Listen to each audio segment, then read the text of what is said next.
Hii ni episode 89. Nimeget wrong ama nimeget right? Nimeandika 88 ama 89. Hii ni 89. Maisha sisi tunapenda, sio vile tulikuwa tunaexpecta. Episode 89. Tukidhania ni rahisi kuipenda. Naitwa Man Cave Talk Live. A live Maisha Q&A. No filters, just real talk. Yule nimeita title ya leo basi. No filters, just real talk. So tukakiongea juu ya business the last few weeks. Swali kama 3 weeks ago. So we try to break down as much as possible ile design kwa gaje ku set up na kila kitu. Hii ina apply kama unaishi United States of America, by the way. Si kila mtu kama unaishi outside US. I don't know what to tell you. Inakuwa different kidogo. Lakini iko applicable kwa unaishi States. Ndio hiyo swali before kaulizwa inakuwa gaje historia inakuwa gaje kabisa. Kisema sawa. So before tuendelee, kama ndio umeingia, like video YouTube. Kama uko TikTok, utakuwa na hizi live, unazimiss zote. Murekodi session yote by the way live. Ni kama 2 hours hivi, 2.5 hours. Alafu naipost kwa YouTube, naitwa Maisha States YouTube channel. Playlist naitwa Man Cave Talk Live. Ndio hiyo basi. Ile iko na comment na kila kitu. Lakini utakuwa na recording, mu post over the weekend after your live 1 week after. Naitwa Man Cave Talk. Bila hiyo live, ni recording tu. Hata at this speak sahi na record. Ndio hivyo basi. So nimeongea juu ya business siku mob sana hapa hivi the last few days. So kuna vitu kadhaa yani ile from my personal experience. Kitu kana ile professionally kama kuanza business ni poa kwende kwa small business administration. Hiyo website itwaje? Website yenyewe inaitwa hivi. Small Business Administration website. Business administration. Hope sound iko fiti. Small Business Administration. Acheki audio iko fiti ya YouTube. So kuna ni moja itwa SBA. SBA ni Small Business Administration ya US hapa hivi. Itakupatia resources. Ataweza come up na kama business plan. Ile kwambie what are the laws, tax laws about LLC, S Corp, C Corp. Hii information yote by the way iko available kwa SBA. Alafu ukitaka kufungua website unaenda kwa godaddy.com. GODA. Depends on your kind of business. Lakini mudu tracking so yangu ni different. I don't really sell any products, more offer services kwa mabroker na ma construction company, so iko limited in a way. Sina the whole any steps ya kuanza business kwa gaje. So mwanza na watu wameingia kwanza hapa mapema. Kuna msalingi hapa kingojea YouTube aitwa Ochie anasema ni aje Albo, hope you had a blessed week, ready for the Man Cave Talk Live. Oh, karibu Ochie, na kuna family mzima hapo eh. Whole family. Leo naosha temple ama temple niaji Albo, I'm waiting for you. I'm tuning from Hood hapa Isili 12th Street. Oh, msa Isili bana, karibu bana. Mimi kama msa Isili pia ni grow up Isili by the way. Asajui Isili Nairobi. So hello, tuning from Nyahururu, waiting for today's session. Oh, aliingia mapema kidogo by the way. Locked in, kuna Mugo Zak, hello Albo. Pia hapo tito kuna wase wengi sana. Kama kuna swali unauliza. Locked in, kuna Chemweno, ako Kenyan, American, ndio hivyo, flags. Kuna Felix, kuna Jim, kuna Jim, Obila sema hello Maisha States. Waseni wengi. Naona. So, inakuwa hivyo, kuna hiyo Small Business Administration, utaka kuanza business. It's the best resource. Kama unaishi States, by the way. Hii ni ile kwa unaishi States. Haiko applicable kama uko outside States. I don't know what to tell you kama uko outside. Lakini ile nimeuliza unaanzaje business hapa States. So advantages ya kuwa na employee na kuwa na business. In brief, before tuendelee. Unaweza uliza any question anytime. Hii ni Q&A. Freestyle yani. Unaweza uliza anything. Unataka. Ask me anything. Ndio hiyo basi. Like, regarding business. Kitu kama ni personal sana sitakwambia juu ni personal anyway. Nimeka comfortable, nimeka mguji ya sofa. So, Favor Paul asema Albo sound iko clear. Hiyo ni fiti. Mtu turn down all the sound ndio nisikuwe na feedback, lakini naona iko poa. Alafu kuna Jonathan Kiprona asema vipi Albo, niko poa kabisa. Tadi mazizo ile ku recognize wase wengi ndani. Kuna Alice Wairimu Mugo, kuna Miss Moneybags joined, Jim Obino. Wase wengi sana. Ya Catch times 3 joined. Jawabu, Alice Wairimu. Kuna wase kadhaa. Inaendelea kienda hivyo. Ni poa kujua live, unaona. Ino kin recording. So check on sound. Kuna issue on you are breaking. Hebu tena tujaribu sound. Ama ni alia. Oh, imekuwa fiti. Microphone ndio hapa karibu kabisa. Hebu kama iko fiti hapa. Iko poa, inashow poa. Oh, sasa. Hapa ni makeshift by the way. Niko na computer hapa, sound bar pale, alafu screen, alafu camera. Sawa. It's moving anything hapa hivi. If you want to see this thing, naweza kwambia pia. Kama utakuwa na hii inakaagaje, nakwambia. Ni makeshift tu. Ni vitu leftover nilikuwa nazo from time to do live stream 4 years ago. Na zile ni upgrade. Sasa ndio hivyo. So, kama unaanza like video baadaye kwa YouTube, inasaidia sana kwa algorithm, wala sasa kama kuona baadaye. 7 likes hapa nimeona. Pia chini angalia hapa. Hapa ni iko 8 likes. Sasa. So na monitor pia kwa nini kwa phone yangu. Oh, iko bado sound iko on. Kuna nani next hapa? Kuna your sound is breaking. Sahi ama kitambo kidogo. How long was that? Ilikuwa 12:42, 12:40. TikTok niko fiti lakini YouTube sijui kuna ebutani check. Niambie kama sound iko clear before tuendelee. Niambie kama sound iko clear before tuendelee. Naweza check wapi? Okay. Iko connected hapa. Isa kwa nilifinya nini by mistake. 1 2. Kwa nilifinya nini by mistake.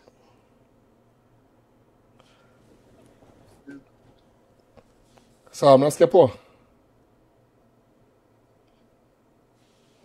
Kuna delay kiasi. Sawa, mnasikia poa? Kuna delay kiasi. Sound yoga, very crucial history of sound, bana.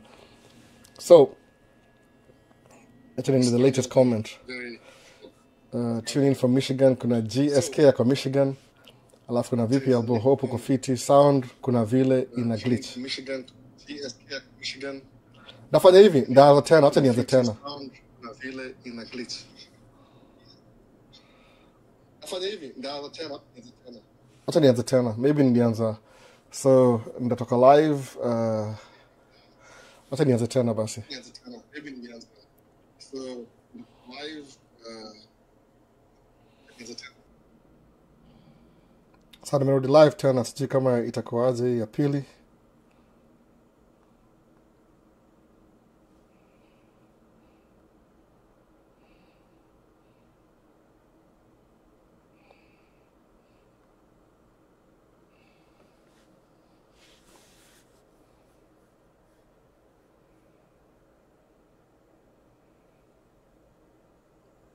Testaje, okay, to test.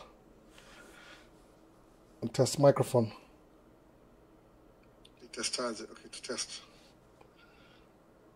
Test microphone. Microphone check. Iko poa? Test microphone check. Iko poa? Sasa tuendelee na hii basi. Hii nyingine tumeanza live nyingine. Sasa turudi TikTok pia. Najua kilile happen ni last week ule mtu yeli kama akapull cable. Najua kilile happen ni last week ule mtu yeli kama akapull cable. Tumerudi basi. Niko na loose cable mahali hapa hivi. So that's good. You're back. So ni reorganize everything afresh tena. So kama fika hapi, niambie kama iko fiti. Nimeanza tena kila kitu. Tani throw off kidogo na acha ni track down ni make sure niko fiti.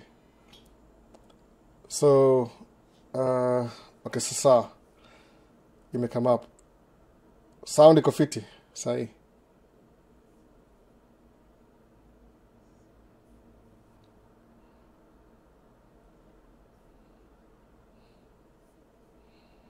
Ndaanza kila kitu fresh tena. So tunieke hapa hivi nisikie.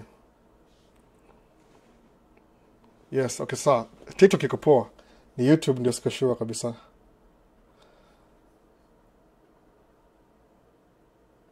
Dara amesema iko poa, iko sawa kabisa. Poa.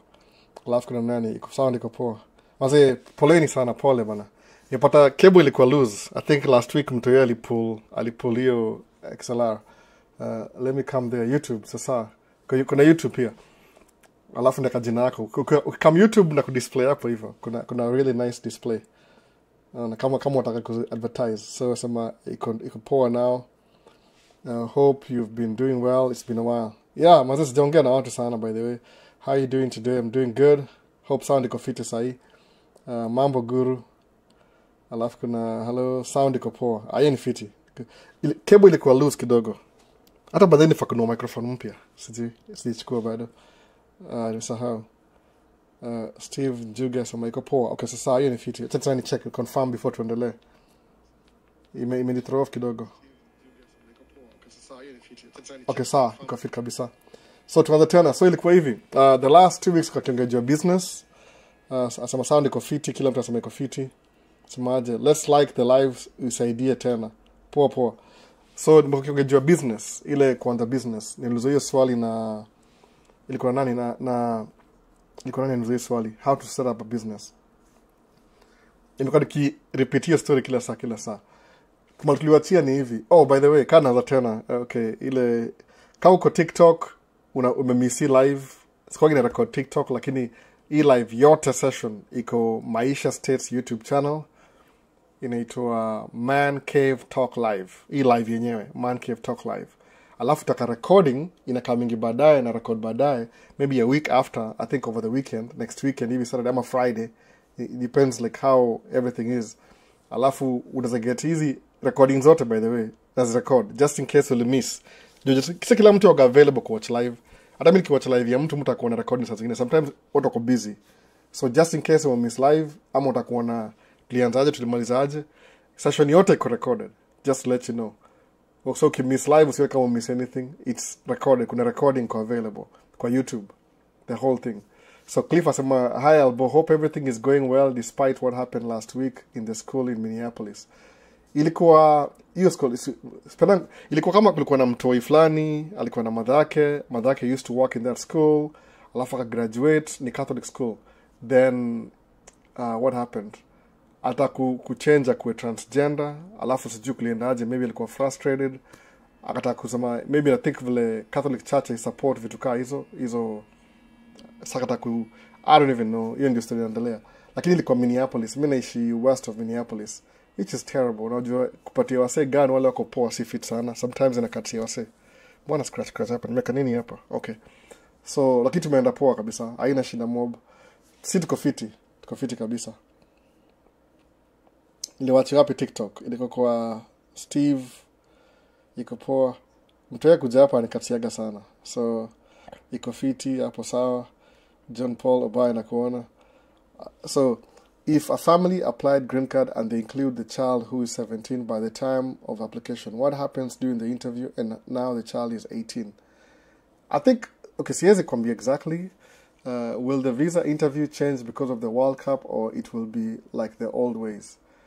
Cody, fun. I don't really know. See, it's the first time nakam ku approach World Cup kwa, oh, maybe the second. Yeah, the first time kwa States na World Cup happen hapa hivi. The last time ilikuwa Atlanta sikuwa huku couple of years ago, so many years ago.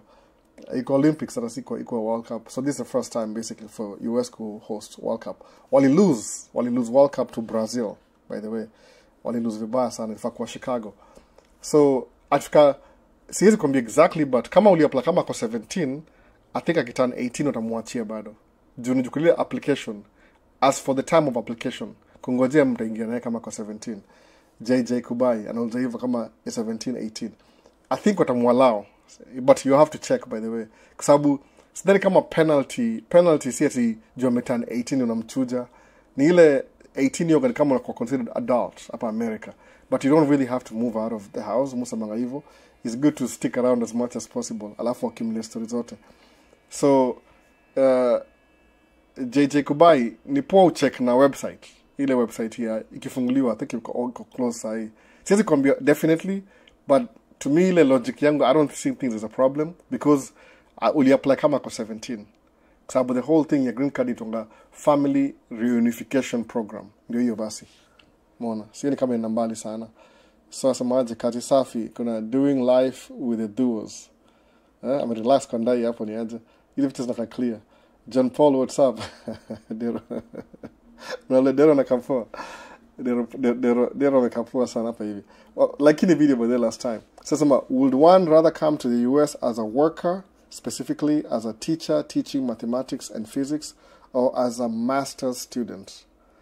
JJ Kubai. I think anywhere unakam, nile as a teacher, kama unaweza get your program, kuna program ina support walimu kukuja as a teacher, mathematics and physics teacher.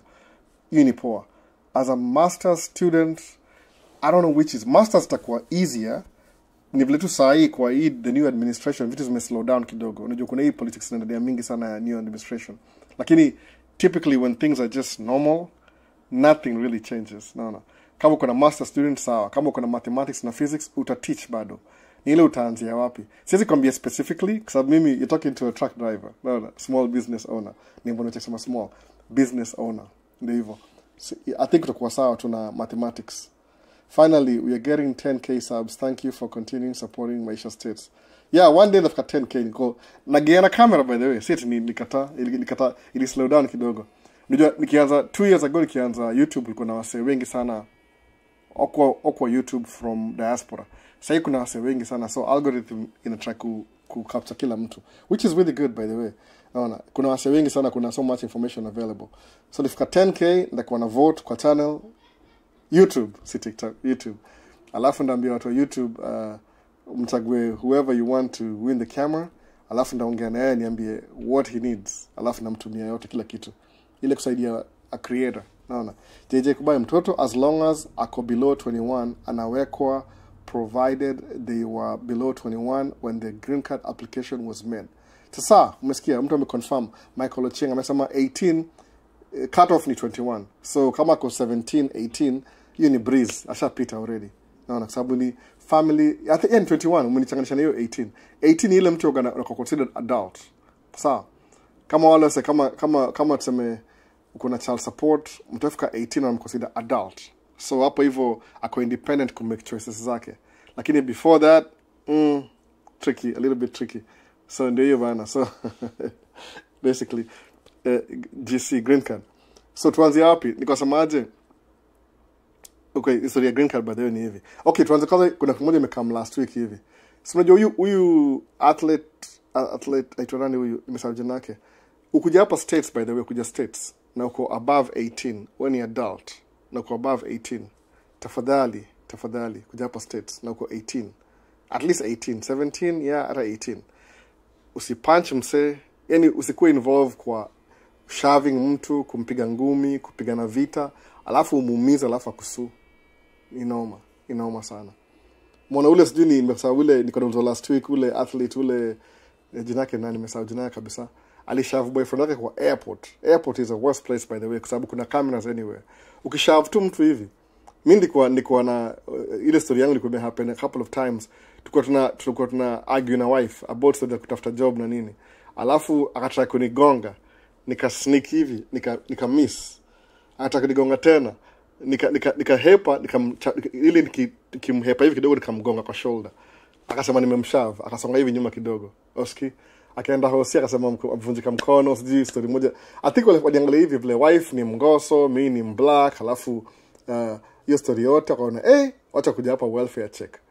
Mimi kwa nafikiri kama wife niliwaita.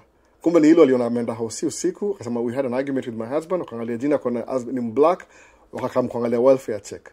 So ukikam makarao kuja kuongea na wewe by the way, the first thing ukiongea na wewe, wanaongea na wewe ndio ujiincriminate. Naona number 1 ni hivyo. So the best thing ukikuwa na makarao kama nakuuliza vitu ile give me this, give me that, wapatie alafu mmalizane. Usianze kuargue kwa sababu pia they are looking for an age, a reason to naona kitu kama hiyo. So Master Gabu asema ni aje bro, albo kupoa kabisa. So kidu hivyo ile vitu ndogo ndogo kama hizo kushave msee, kumpush nini alafu ina authorities. Mazee utabaki ume get charge. Mi wife alienda hosi saa 4 usiku akuniambia anaenda hosi. Wakakam kuangalia welfare check. Hakuja kuangalia welfare check, walikam kuni arrest. Ilikuwa the reason why naona kama ni nostalgic ilikuwa siku kama saa hii. Kesho ni holiday by the way, ni Labor Day. Labor Day hapa hivi ni September, the first week of September. The last time ilikuwa Memorial ilikuwa ndio tunaingia winter. Ndio karibu nilale ndani bana. Karibu nilale ndani juu ya story ya argument na wife. Alafu pia kuna masira. So akasema ati, yeah, he shoved me. Namuuliza, sikushavu, alikuwa ni hit nikahepa. Lakini okay, sometimes story kama hiyo they are looking for somebody. Lazima wapate mtu. Mmoja na stress ni hivi, somebody has to be responsible ndio mtu alipwe. That's just how the whole thing works. So apply for voluntary program to guide us. Applied for volunteer program to guide us on how to maneuver it. There are some. If you got selected for the interview, what is the procedure, and are you going yourself? Everything included air travels and accommodation. Applying for volunteer program to guide us. I don't know. Will you apply for volunteer program to guide us? Okay, apply. Oh man, ndio wapi? It depends on the program. Kama unaongea volunteer program. Kama inakufinance ile kama scholarship utapata kila kitu. Naona. Na nadona amesema send the GOAT. So kama nifundishe hizi vitu by the way. Iko very blank on the TikToks. Doing vitu mob.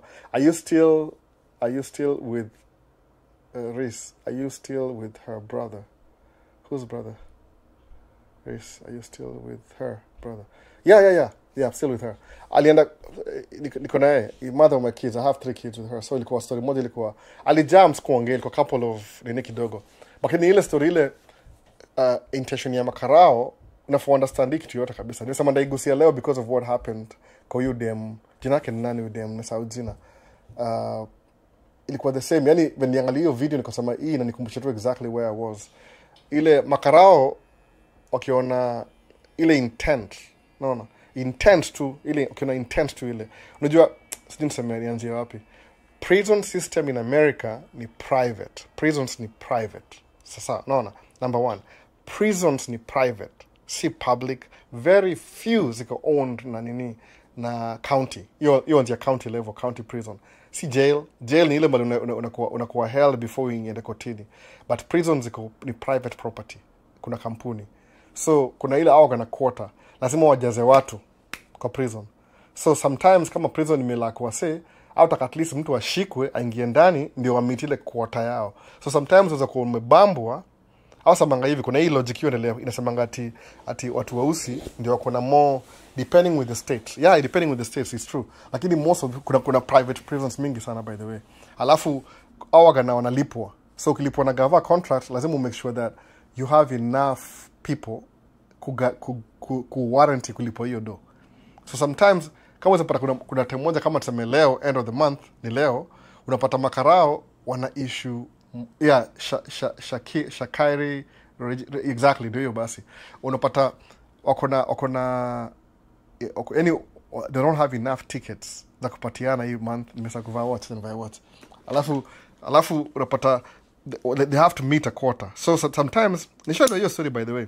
Sometimes unapata kama duka itakuwa na sell wauze vitu ndio wa reduce inventory ndio wa order new ones naona ama waseme at least uliziuza ma salesman ile targeting na kila kitu.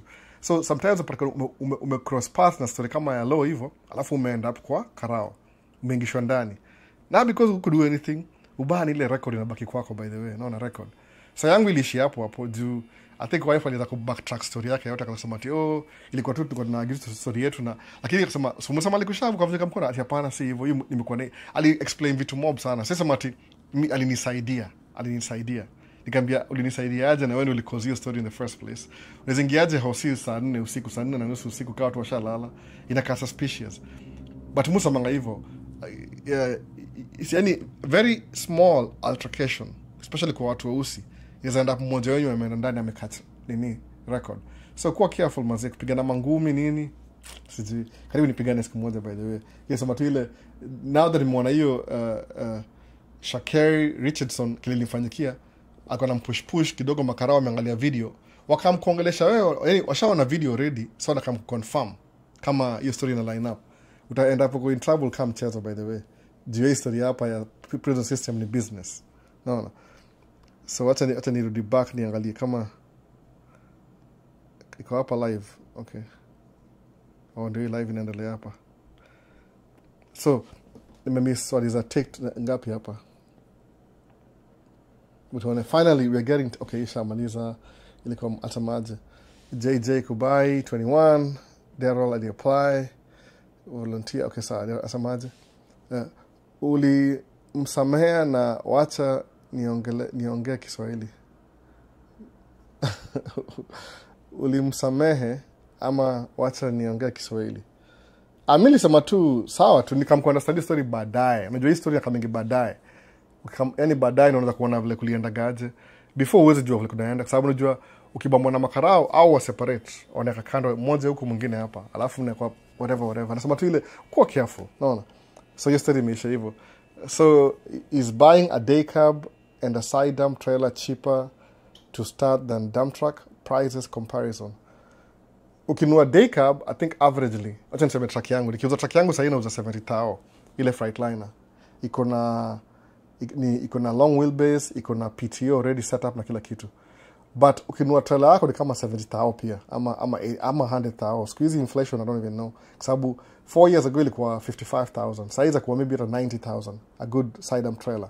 So 70 na 90 150. It could be cheaper. Lakini ubaya side dump I run the whole year. No. Always keep 300 if an argument starts you go to the motel. Niko nayo kabisa joke imani. I'm gonna keep cash by the way. I don't see nini cash mahali.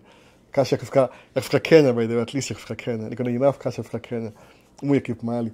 So hiyo lazima kuwe na backup. Naona. Lakini si mbaya sana, ndio watu wangu nani end story.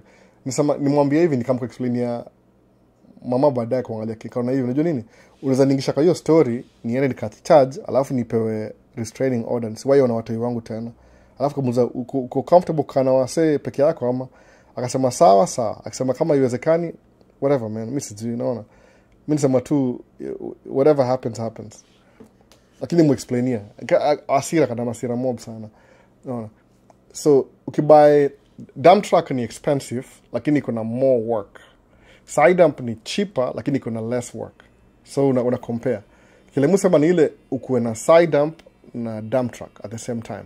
During the winter sale iko slow unaendesha dump truck. Alafu during the summer sale inakuwa busy unaendesha side dump unapatia dereva aendesha dump truck. That's what I was doing last year. Niko na madereva wawili wako na coming job kama sema May. So nafanya May, June, July, August, September, October. Hiyo ni 6 months guarantee. November, December, January wako available, sometimes they're not available. So unawata madereva work 6 months alafu unaendesha side dump. Alafu side dump iki slow down unarudi back to dump truck. Juu dump truck iko na more work. Ni expensive but ni more work. Kauna broker, una go through broker Nelson Jr. Lakini ukianza from the beginning, kama kusema utakuanza na day cab, uvute side dump, anza kama hiyo beginning of the year, ile season ikianza, ndio maximize the amount of money you can make from spring to fall. Ndio by the time nafika fall, you'd have raised enough money ya kununua dump truck. Mimi ninunua truck yangu fall, truck ni by October 2nd. So sasa kuna 1 month ni pay off. I have one more payment left after leo. After hii ni one more payment alafu niisha naye. Hata labda nachukua hiyo payment yake huko ningoje aichukue alafu isha hivyo. So kuna hiyo ni mbili ile. If you're starting off na day cab na side dump, kama unanunua side dump sawa, lakini preferably vuta side dump ya mtu ukiland job kama ujui, kama uko experienced. Kama uko experienced, nunua hata trailer yako kila kitu. Lakini side dump kama una shorter season. Alafu ni charter trailer. Dump truck iko na longer season. Kama design nimeamua si drive side dump kabisa, niko dump truck paka ni pay off. Maybe next year ama ndaiuza nichukue dump truck nyingine ya pili. Jina kama pay off moja ndakuwa na less liability. So Nelson una compare, what do you think? Unaona kama una dump truck already, nunua side dump. Alafu ndio ile increase passive income. But then ni passive, asikudanganye. There's nothing as beautiful as to get passive income. Somebody is making you money while you sleep. You're not really sleeping, but I get your point. Iko hivyo poa sana. Passive income ni poa sana. Yani this year enjoy passive income. Jinaendesha track moja alafu nile tu nangoja ni pay off ndio nipate ile payment nianze kujilipa. I'm going to pay myself the payment once track iko paid off. Hiyo ndio ni yangu process yangu. Lakini vile politically imekuwa very unstable this time. Tariffs, no tariffs, back and forth. Imeharibu business sana. But ni hivyo. So Felix asema nini hapa? Sema hello Albo. Unaweza bonga kuhusu utajiri Marekani. Video mob za Wakenya wakienda Walmart, Costco. Nimecheki wazee ndio wengi na mno, kwani watu hawaendi retirement ama issue ni system ya chase paper. Felix Patrick, ni hivi, ukienda Walmart kama during the day, kuseme Monday through Friday, maybe between 10 to 3. I used to work, nikafanya kazi kwa store. Watu wengi wale come kwa store ni wale wameretire. Umeona? Alafu kuna kama retirement, nyumba zao ziko wanaishi kwa apartments. Suppose ukibuild apartment building hapa maybe Minnesota. Alafu ukisema hii apartment ni exclusively for senior living, senior people over 62 and over, wale wameretire. Utapewa tax break for 7 years. After 7 years, watu wengi, they sell the whole building, they build another one. Ndio wapate tax exempt, 0 taxes. So ukienda Walmart during the day, any day, any Monday through Friday, utapata wale wako older retired ni wanakam Walmart. But ukienda weekend kama leo, Friday, Saturday, Sunday, the kids, kila mtu yuko huko, ni crowded. Hata uwezi record, by the way. Our record maybe in the evening, ama sala iko na watu less. Watu wazee wako. Lakini mtu mzee ameretire kuna pension. So ana need yote ya kudu job, by the way, which is one of the most beautiful thing. Ukiinvest mapema, you won't have to work on your 60 something. Utakomesha retire already. Unaona? Kama ulianza mapema, that is. Umeona? So that's what make video mara mingi. Sijui, it depends on the states though. Me yetu muona during the Monday through Friday, watu wako out and about doing fun stuff, ni watu wameretire, ama people who are rich, wale who make money passively. But weekendi, everybody goes to the store. Everybody. Naona, kama leo imejaa kabisa. Naweza record, lakini mi waka very shy. Sijui, sometimes wako allowed. So, Patrick asemaje, would you recommend for a new immigrant in motor purchases, is it wise to go through dealer recommended car financing, or straight up cash? What are the pitfalls to avoid? Mimi, my personal opinion, musemaenda kwa dealership. Kwa nini? Alafu get financing. Kama uko mgeni. Kwa nini? Ukifinance gari, just hiyo part ya gari, kuwa a little bit reasonable. Usinue gari too much car that you can't afford. Angalia income yako. If your income same kama ni $2,000 like me, I used to make $2,000 a month, nikuza. It sounds like a lot of money, but rent liko $450. Liko back in the days. So unapata, make sure car payment yako isikue over 30% of your monthly income. Hata si hivyo, wasema car payment na insurance na maybe fuel.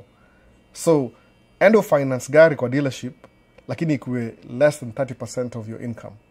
Juu ni muhimu kufanya hivyo juu, ukinua too much car than you need, you'll be working for the car. Hata si the house you live in, the roof over your head. Yupata kama gari yako ni ya $1,000, una make $2,000, itabidi utafute job ingine ya pili, ndio just kulipa gari. Hiyo job ya pili katika, ama uko mgonjwa, you lose your car. Mona. So it depends on how well. Kila sema ni hivi, kama uko young, kama sema kuna scale fulani nilichukua ile ni semacha ni recordie nipatie waseta ni kama nilipata. Ilikuwa scale ya how your income grows over time. Umeona? Niko naye hapa ama siji. Sawa, iko hivi income. Suppose uko 60 year old sai, you're 60. Umeturn 60 maybe this year. Alafu sema I want to invest in stocks, ni reach $1 million. By the time, hebu tuone, itakuwa wapi? By the time uko 65 or something, itabidi you save $13,000 a month kwa stocks. Kama uko 50, sikia story, 60 ni 13,000 because ni kama umechelewa kidogo kwa stocks. 50 ni 2,600. 40, kama uko 40, kama mimi ile 40 zile, 848 per month unatupa kwa nini? 30 ni 300, sawa. 20 ni 116. 10 ni $45. Kauko below 10 ni $18. So mtoi wako kama ako below, mtoi wako ukuena invest $18 kwa stock market sahi. By the time wako 65 watakuwa millionaire. Sawa? Hizi ni figures zile what you have to contribute ndio kuwa millionaire. So when it comes to buying a car, angalia, what do you want to do? Buy a used car. Joe mesema buy a used car. Yeah, mi sema sometimes hata siwezi kurekomendia kwa sababu I don't know how much you like cars. Juu kuna siku hapa sema lazima ninunue BMW. Afa nainunua. alafu inakuwa vita yake. Kama mimi nikuja hapa nilinunua, mimi niko na gari ya deni by the way, ilikuwa nalipa 319 a month, insurance ilikuwa 70 kama 79 $80 hivi. So $80 plus 319 ni kama 400, kwa sababu 319 unaongeza hiyo inakuwa $80 79. So ilikuwa $400 car payment, rent ilikuwa 450. Hata si yangu peke yangu, nilikuwa na share, nilikuwa na roommate. So hapo half of my income iko gone already, na gari na rent na insurance pia. Sijaongeza mafuta maybe ilikuwa $100. So nabaki na half, 50% inaenda kwa gari, nyumba na fuel na insurance. So the remaining 50 ndio become Kenya ndio mgeni. Kuna bro namtumia so moja kila mwezi, maparo ilikuwa hiyo time yote. Nikasema how do I solve this problem? Nikasema wacha nitafute job ile it makes me more money. Juu nisipatanga historia, sometimes shida si ati ni kubudget. It depends na personality. Me say I'm just being honest. Sababu kuna wase waambia hivi but they are thinking hivi. Hata mseme penda Mercedes maisha yake yote. Sijui kwa nini. No. Akifika hapa sema atakubai hiyo Mercedes. Kwa nini? Akibai hiyo Mercedes ndio mwili yake itatulia. What do you tell such a guy? Hata umwambie budget atanunua hiyo Mercedes bado. Okay. So kama ako smart enough atai catch up na hiyo bill baadaye. Ndio mwambie ngwase it doesn't matter what car you buy, ni ile ambition yako ni gani. Ukisema kama unakuingia tracking from day one, tracking hiyo ilipopoa, hata kama dere utapata income ya tracking car dere in the beginning imepita most of the minimum wage jobs iko available. Sawa, ukibuy track yako ni kama umeingia msako na degree basically. No, una make 6 figures. If you buy your own track una make 6 figures straight up. Sikudanganyi by the way. So you make 6 figures, kama unasema una make 6 figures, hiyo ni hata kusema 100,000 divide by 12. Sawa, itakuwa maybe 8,000 a month. Uko na 8,000 a month na gari ni 1,000, what percentage is that? Ni kama 20% of your income. Bado una qualify. No. Ukimake 8,000 a month na una mtoi na una nini, by Mercedes ulipa 1,000 per month, it's pennies. Hiyo si mob sana. So ni ile msema, sababu hii cycle imego. Kuna sema usibuy gari mpya, msana na buy gari mpya. Kwa nini? That's what makes them happy. Hiyo ndio their rich life. So it was change msana. No. Sasa sema recommended nunua gari used. Kama mimi siwezi nunua gari used. No, naweza nunua gari used by the way, lakini siwezi nunua gari used ile ati I have to fix. Muona kama ni waste of my time. Mtu gari nakimbia already. Nilinunua van ilikuwa ni 2020. Ni gari used 3-4 years hivi. Lakini ni van, kumbuka. Hii ni van ya utility. So ina drive kila siku. But mimi najua say drive kama utility, mimi na drive kama personal. So I'm expecting some repairs. But ni cheap enough compared na brand new that naweza maintain hiyo van. Kama before winter na buy tires zote 4 juni all-wheel drive. You know yourself. You can be like, mazi nunua gari ya auction, labda ujiski, labda hiyo si nini yako. No. But ile advantage ya kununua gari ya dealership ni ile, it helps you build your credit. Sababu ukinunua gari umefinance, kuna ile revolving credit. Ukilipa every month ina show you're utilizing credit. Borrow si miss payment. So musema wacha focus na problems, focus na solutions. Make the money, alafu buy whatever gari you want. But ukibuy too much car, utajua tu, you'll learn. Naona kuna watu wengi wanataka kutaja majina au buy magari alafu wana regret baadaye. I wish. But kuna wase hata waambie nini, by the way, uwezi kubadilisha. So what do you do? Naona. So bro, huwa umeni inspire mbaya sana. Nikifika majuu, I'll look for you. KIM. Ayo ni poa mazi kama kuinspire. Ni real life. Kuna wase wanaambia utamwambia 10 times alafu asema hiyo Mercedes ambazo unabuy tu. No. I make 200k and never had a new car. Always I need peace of mind. No. Kuna joke anasema ana make 200k alafu never need a new car. Yeah, so akona priority, unaona hivyo. Kila mtu, yani what I could say ni ile everybody has their own rich life. Jusa Joe ameona haezi spend dough na gari. Me the spend dough na gari. I know myself. No. You're very very weak. No. Kuna alert. Missing 6-year-old. Hiyo ni alarm by the way. Karao ametuma. Okay. Has been located. Si waka na system fulani in states ina shut down everything to emergency. So hata imesha nini mbaya na happen kwa nini. So hapo kwa gari ni ukweli bro, naona ni ukweli basi. Na kama June November nitafutie host. Sijui nitafutia host wapi by the way. Mimi anasinaga watu. Mimi naishi kwa hawa yangu peke yangu. Atumeeting kila mtu jua ile lifestyle ya Kenya ile vile unaona wasee mnaongea hapa sasa ni different kidogo.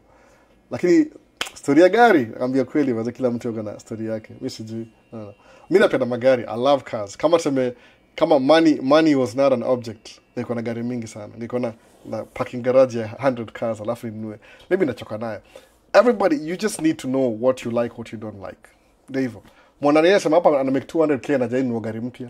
Naona. Mimi muuliza, why? Nipatie mimi 200k ndio buy gari mpya. What's your rich life? What do you like? What do you like? Naona.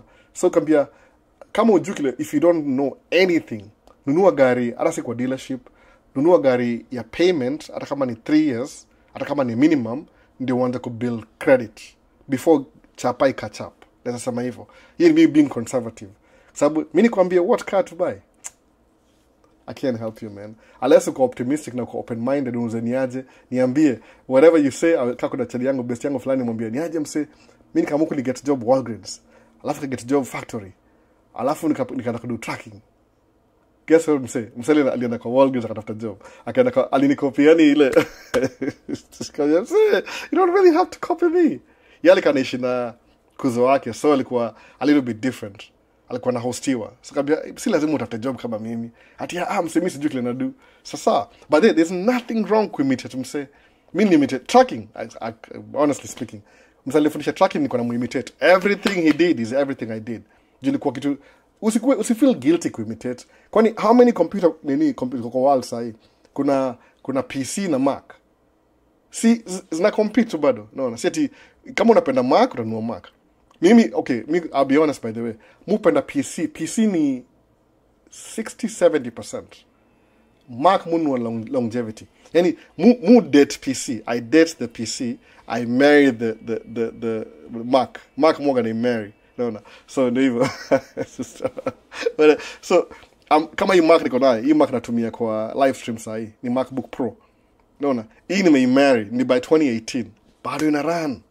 No. So Mac ni long term, lakini on my daily basis more gonna date PC back and forth. No. A very very strange relationship ya PC na Mac. But ni competition. They both exist. So siogopa kuimitate mse by the way. Imitate mse mpaka wao succeed. Alafu succeed ndio sasa usemeaje? What's in your mind? What can you do avoid wewe mwenyewe uende mbele? So Felix Patrick asemaje, would you recommend new immigrant motor purchase? Mimi kwangu personal, mimi enda kwa dealership personally as album sa magari ni hivi, enda kwa dealership, nunua whatever car you can afford. Sawa, ama ile just depends on what I won't tell you. Sababu kweli kabisa niko na van, niko na Audi Q7. Si driving ya Audi Q7 mostly because niko job. Alafu van ni more practical. Lakini every time I drive the Audi, kama jana nina kuifuel tu niseme it is a kufa battery, I feel ina fulfill my rich life. I feel rich, by the way. So I can't really tell you what feeling. Sababu unajua nini? Van ni a body, mwili tu, frame na iko na mataya, a box on wheels. Audi mazee iko na air suspension, iko na kiti ni comfortable, AC inafanya man muziki iko yani nafikiri kama niko ndani ya cocoon. So kuna hiyo difference ya gari mbili. So ambia msee ati uwezi buy Audi because you are saving money for what? No.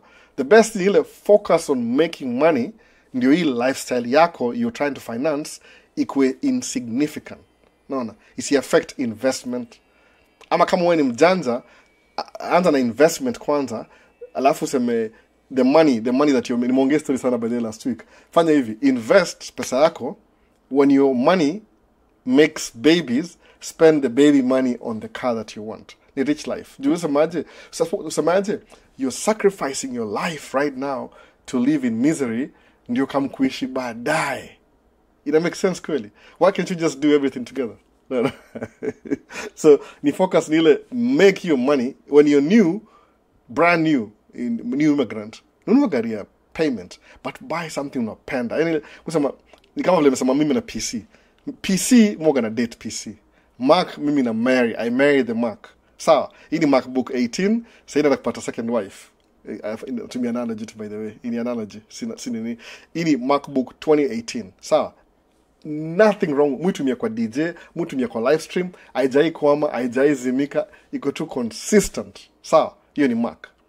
PC, ile PC yangu ile. Badilisha sijui memory, SD card, yani iko na shida mingi. But mutumia PC mostly. Sawa. So same thing na gari. Ukinunua gari, kuwa na ile preference yako. What do you like? Ndio pia gari ni kama ukinunua gari is like you're marrying the car for 5 years. Sawa. Minimum 5 years ama 3 years hivi. So make sure gari, kama unapenda sunroof, make sure kuna sunroof. Kama unapenda leather seats, make sure kuna leather seats. Kama nini unapenda LED lights, make sure LED lights. Kama unapenda heated steering wheel, cool steering wheel, massage, hiyo yote hiyo. Iko na air suspension, lazima ikuwe SUV, iko sijui ni nunua kile inakufurahisha wewe mwenyewe. Ukikaa hivi ndio sema this is me. Alafu uone oops, I'm broke. 5,000 inaenda kwa na mume 5,000, 1,000 in payment. Hiyo ni 20%. Too expensive. 20 si mbaya sana. But angalia hivi, what can you do na hiyo 20% 5 years from now? Uinvest mahali, delayed gratification, then ubuy ile gari unataka. Sawa. Alafu you do whatever you want, whatever makes you happy. Tukabia ti Albu amesema, juu mimi na shida zangu bana. Naona. Mimi na shida zangu mbona mfanya hivi na hivi na hivi. Nikikuwa naona nimerefresh hapa hivi.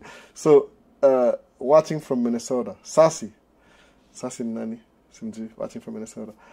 Na kama juu nitafutie host. Yani siwezi kutafutia host by the way, sijui by the way. You itakuwa serious naye. So Minnesota, just Joe, I just followed. Sasi na si uni host mami.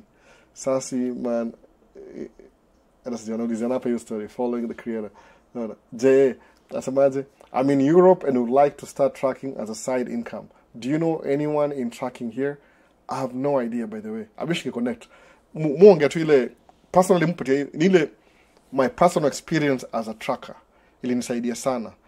By accident, by the way. Nianza tracking kama accident. Niko na ile chukua ile tradition niende shule, nisome, kanipofanya nursing iko na do, which is true. Nursing iko na do, by the way. Ukudu nursing hauwezi kosa job kabisa. So, naona, teach us how to invest. Invest ni very, it's going to be a whole video, hata sijui nisemeaje.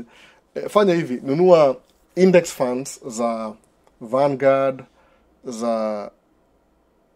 ni moja, za Fidelity na Schwab. Fungua account kwanza, kama Gmail account, sign up. Alafu seme I need help, always avoid you, I need help. Sema I'll do it on my own. Alafu link account yako business. Nizaambia kitu ama ndadu baadaye, maybe ndai break down. Mazina hiyo kuinvest lazima nimegundua sasa wengi wajua kuinvest. Kuinvest ni a long game, si short game, but it's a very long game. Juu kama tuseme uko musema 20, if you invest $116 a month na uko 20, by time uko 65, kwa hii sector invest hii utakuwa na $1 million. Hii tu pekee. Sijaongea juu naanzia wapi? Nikiingia sana kwa deep. Wacha nimalize maswali kwanza.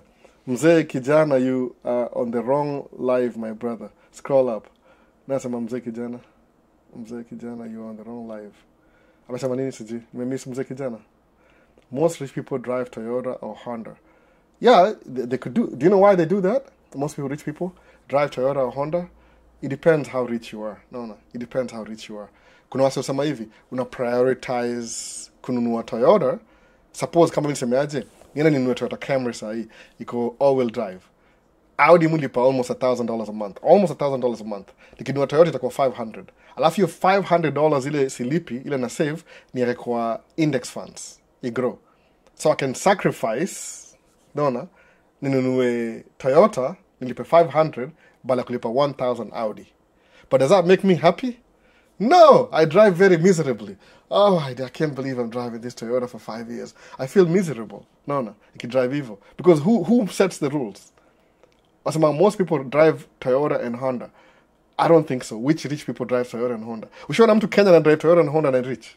No. Labda kama ni Toyota, labda ni ile, which one? Hata sijui gani. Toyota expensive ni Lexus. Hiyo ndio Toyota, by the way. Lexus, the most premium ni Lexus. Ukisema ile, if you're driving a cheap car, alafu hiyo alternative una save your dough kwenda place ingine, delayed gratification haikuwagi permanent.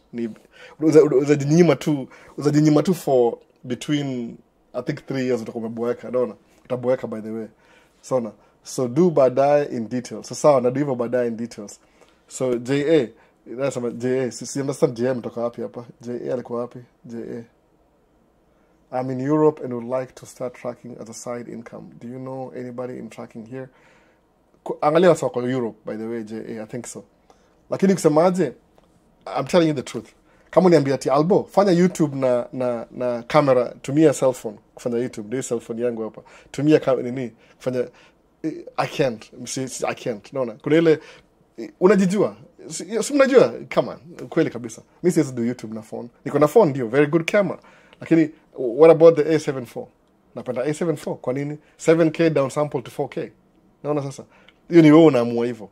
So you can live your life. Mimi nasema I like living, nisema hivi, nataka kuishi kwa neighborhood ya middle class neighborhood, niishi life ya middle class, watu wangu grow kwa middle class neighborhood. At least mpaka afike 18 because they'll move out eventually. Alafu nataka ni drive gari ya middle class, niishi track more work hard by the way sana. Si kazi rahisi, ni kazi hard sana. Ile unakuwa kama last week tumeambiwa tuende job 6, tuanze job 6 asubuhi. Rudi 2 hours before that. 5-4. So namka 3, I think nilimka 3 because kuna ile commuting to the job inaanza 6, nilitoka kwa hao 5. Nikafika job 6. So kutoka 5 rudi 4, 3 ndio niliamka sasa. Unaona? 3:30 hivi. Ni ile kwa sababu watu wengi wanaenda chuo. Mimi na wife tunadu job si wote wawili. So lazima tu prepare, hata si mimi, wife ndio prepare lunch yao. Ndio naelewa poa kuliko mimi. Yeye ndio kuna party yake anadu. Ana prepare watoi. Kile mudu ni ile naenda kwa truck na meshwa jumini mswa truck sasa na meshwa truck yake iko ready tu, naiwasha, naifunga mlango na check run na check mataya. So akifika hivi kwa truck hivi hop in na aende nimchekie kila kitu ile pre trip. Kama kuna anything bad mwambie hebu check hii taya iko mbaya. So unaamka asubuhi 3, tulifanya 2 days, ilitukatia sana, ni job hard. So at some point tunataka kusemaje, how do I treat myself after a job mob? Nimusemangaje lazima ukuwe na, niseme hiyo word, ile carefree money. Ningetumia jina lingine but hii jina siwezi allow kutumia jina kwa nini, kwa mtandao. Ile samaje ukilipwa lazima ujilipe kwanza, pay yourself first. Alafu toa pesa tu ile ya carefree, ile guilt free spending. Hiyo guilt free spending ni mundu unayo makamera. Sawa, simple. So kama unaishi Europe na tracking sijui, I don't know how tracking works kabisa na nini na Europe. Naweza kuwa na clue if it's the same thing. Maybe you can use the same ile vitu kwa generalities. Juu kuna mseflali alikuwa interviewed sijui ni wapi, alikuwa Europe ana deliver mafuta. Pia hapa tu deliver mafuta by the way. Ni vile umse deliver mafuta jina yake Victor, jina yake ni Victor. Ajaisema ndamu interview. Nilikuwa naye kwa drone shot lakini hakuniambia details. Kuna vitu kwa similar. Hizi ma first world countries au jita hivyo. No, I don't live in the first world, but anyway. Tuendelee. If you have 2 passports, your Kenyan and American passport, how do you decide the passport that you will give to the border control to be stamped entry, exit? Please explain. JJ Kubai. So, muskianga hivyo, Miss J travel by the way, kuna passport mbili. Ya Kenya ime-expire, lazima ni renew. Yoga hivi, wasiofanyanga hivi, unatoka point of, una exit US na American passport, inakuwa stamped. Poop! Ume-exit, sawa? Unaingia Kenya na Kenyan passport, inakuwa stamped. Poop! Umeingia Kenya. So, unaingia kama, you leave America kama American citizen, alafu unaingia Kenya kama Kenyan citizen, na passport ya Kenya, inakuwa stamped. Entry. Unakaa Kenya, whatever, alafu ukirudi hivi kutoka Kenya, unastampiwa exit, like Kenya. Ume-exit. Alafu unakama America, unakama una enter. It makes sense. Kubai, even ndio wasiofanya hivyo. Ile American exit, Kenyan entry, Kenyan exit, American entry. Even ndio wasio do. I don't know if, but squeeze ni risky by the way. Hii administration, ni risky kidogo. So, yani, watu wana prefer enda na American, alafu ingia na America. I don't know if, wasema tu preferably to me American all the way. Kama Caesar alikuwa Kenya, alitumia tu American yake, akalipa visa fee kwa airport, sijui how much, akaingia Kenya. Ni risky kwa hii administration. But any other day, is a poa. So bro, nope, if you do that now, you can be blocked. Yeah, that's true. Nimesema hii msikia hivyo. Sasa ni very tricky. Sasa hii kama unatoka na American, enda na American, rudi na American. Ukisema unatumia Kenya, unaweza sema hukutoka nje, ulienda wapi? Sasa ni risky. Before ilikuwa but sasa unajua kuna prisons zimejengwa za kuhouse watu wa immigration, so you don't want to end up in that prison. Ni business, no when your product, so you don't want to do that. Ni very risky sahi kama utoka na America back, hiyo ndio poa hivyo. Ya Kenya tu iweke backup in case you want to whatever you want to do with it baadaye, tukihepa huku hivi baadaye. So camera ni good investment because of content. Mzee kijana asema hivyo. Mu buy camera, muanga na hata sasa nafikiria kubuy Sony FX3. Ni vile I don't know much about it. Lazima nione kwanza nijue capability yake ni gani. Najua ina cool down. But ni ile si lazima ni buy. Ile tu sometimes unaweza buy kitu alafu inakaa hapo. Unaona? So amesema ni risky. So ukienda na Kenyan passport je kubuy, don't do that kwa hii administration. Utapatia reason. No, utapatia reason. Si poa sana, si advisable. Kuna watu chicheza nao, sasa kusema jina. Najua, hii administration, they don't play games like that. No. So, worst of all trades, niaje albo, iko poa kabisa. Countdown to Green Card 2027. Ndio hivyo, inakam, ni which month? September, October. Ndaangalia, hata sijaangalia the notes. But hata piga picha sahi umalizane nayo. Umeona? So, wasema ni tricky sahi kuingia na passport hivyo, utakuwa blocked mbaya sana. Just enter Kenya as an immigrant at this time. Meskia advice wase. Wala kwa states wale wachana hiyo mambo kwa crafty. Hata mimi nitakurenew passport yangu ya Kenya kaona wachana naye tunairenew baadaye. Use American passport to live in Kenya with KEID as a Kenyan and exit as an American. Hiyo ndio poa. Asema hivyo your coach. Advisable kwa hii administration.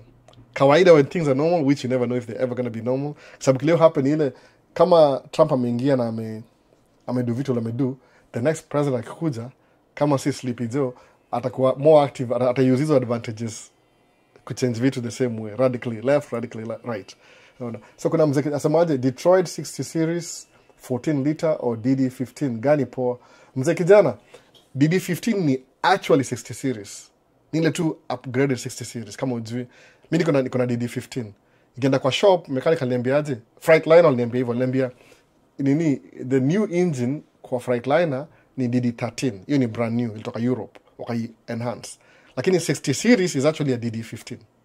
Umeona, exact same kila kitu. Ni ile tu iko na hizo ma components extra juu DD15 ni kwa more manual, so 60 series ni DD15.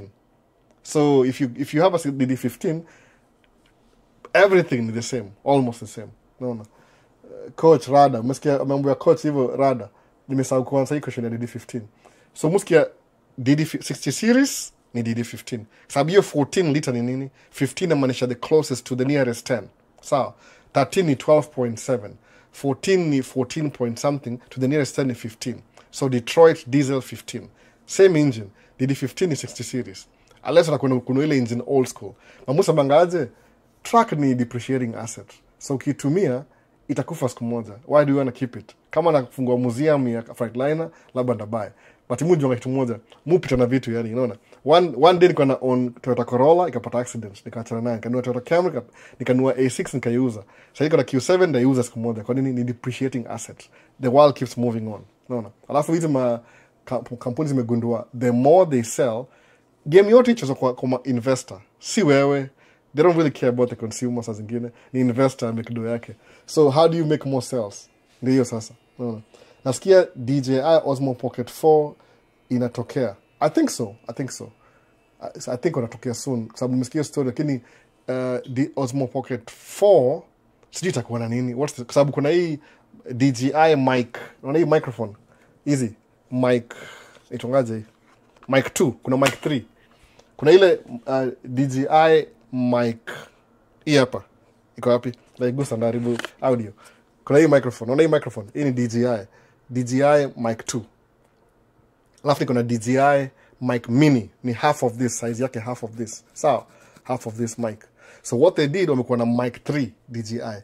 Mic 3 iko kama size yake ni mini mic, but iko na features za Mic 2. Unaona? So will I buy it? Probably not. Unless nipatia na hii. Nipatia na vitu by the way. See anytime. Msaki buy kamera yangu nampatia paka nini. So nimesahau microphone. Karibu niweke away.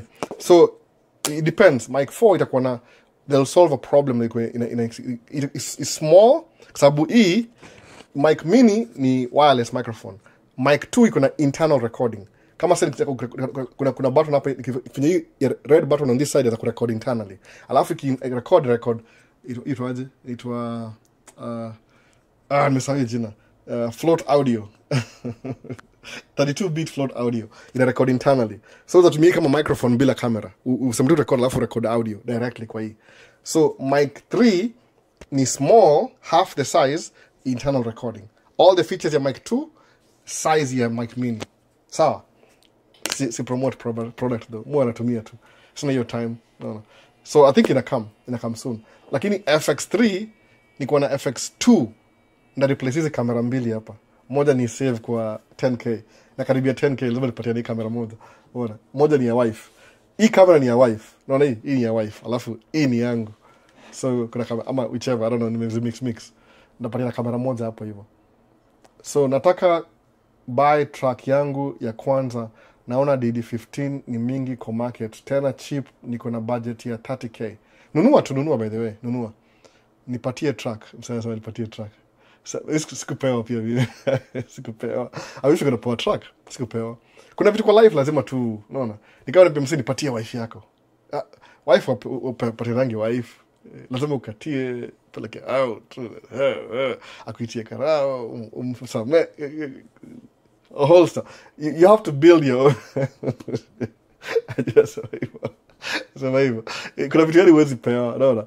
Who's going to give you a track? Ukipewa track utai drive, utaiangalia useme, oh, that's a nice track, alafu admire, alafu ukidu vitu, when you do something yourself, alafu unajituma, inakupatia purpose na meaning, by the way. Sijui kama that makes sense. Inakupatia, kama hiyo mama ati ninunue gari ya auction ama ni, wewe nunua gari unapenda bana. I don't know what to tell you. Sababu I've been telling, advice yangu ni recommendation. Sawa, si ati you have to do it, ni recommendation. Umeona? Mupe na magari. Mi kama my choice, naona ati nipe wife my choice, ndio hivyo. Watu wapewangi vitu kama hizo, upewi, unatafuta, naona unakatia dem, unaweka status, you know how that works, naona. Ukipewa wife ile arranged marriage utamdharau sana. So hii ni mbuyo, niko na fresh kina mbuyo hapo, naona. But ile ukitafuta wewe mwenyewe umekula ngumu, amekureject, amegonga ukuta, best yako amemkatia, amempeleka, oh yeah, acha tu yesterday yote hiyo. Uta treasure nianze. Lakini ukipewa tu wife bure tu hivi, utamdharau nianze juu au kuwork hard. Naona, au kuwork hard. So nipo kuwork hard, ni value whatever you're getting. So kama hii information ni free information, bila mpatia hapa free information. Muisema tu because mupenda kurecord, number one, I like recording. Alafu muropokwa peke yangu. Sasa if I can talk too much by myself in front of a camera, alafu msa apate value nayo, then I can share information. Kwa nini? It excites me nikirealize hivyo. Yani it's so easy to be rich, you'd never believe it. But ni process. Sisema ni easy like anybody can do it. That's true, anybody can do it. But lazima kuwa na hiyo process. So where is your mind sahi? Unasema I want to be rich. Nisema hiyo video didn't delete by mistake, ilikuwa TikTok. Nisema kama uko 20 year old, by time uko 30 utakuwa millionaire. By the way, I believe to this day, and I believe your statement. Ni ile niuliza aje, how will I become a millionaire? But the millionaire ni number 2, ni number. Sasa hivi kwa ile nimemaliza swali ka up to date. Ni number, by the way.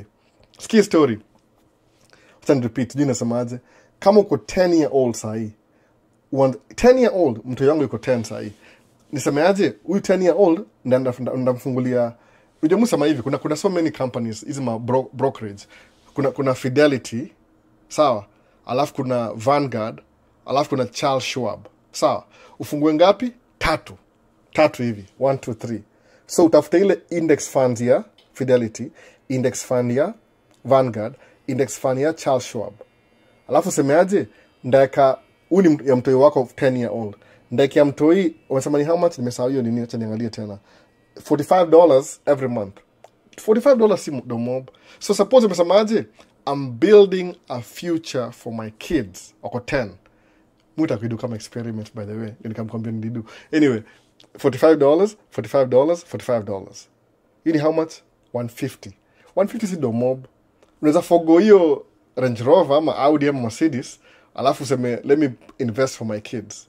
Even though wakishakuwa kubwa, they'll never come to see me again. Naona. Lazima kushasumbuka ndio useme hivyo. Mimi watu wangu au ni drain mpaka sema, you know what? Anyway, somebody has to do it. It's going to be me. Ni watu wangu anyway. So sema unawainvestia $45 kama wako 10. na ukipio 45 all through usiwai change. Acha ni confirm TikTok imeenda more than 1 hour. Sawa, na believe tu hivyo $45. Auta change 45, ita grow na compound interest over time.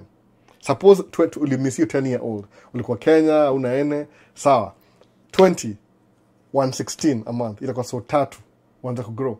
Na baadaye msema hivi, hiyo tu ni ile tu shares na stocks. Sema ati ni millionaire. Last time live iliisha.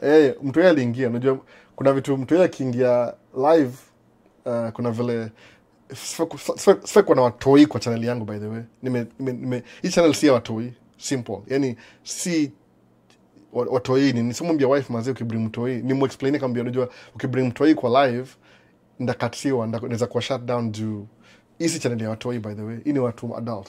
So ukiinvest do over time, 45 over time, ita compound interest. So utamake do, utaanza na hii do, alafu compound, alafu your compound will compound, alafu ita compound, yani you're compounding. Sawa?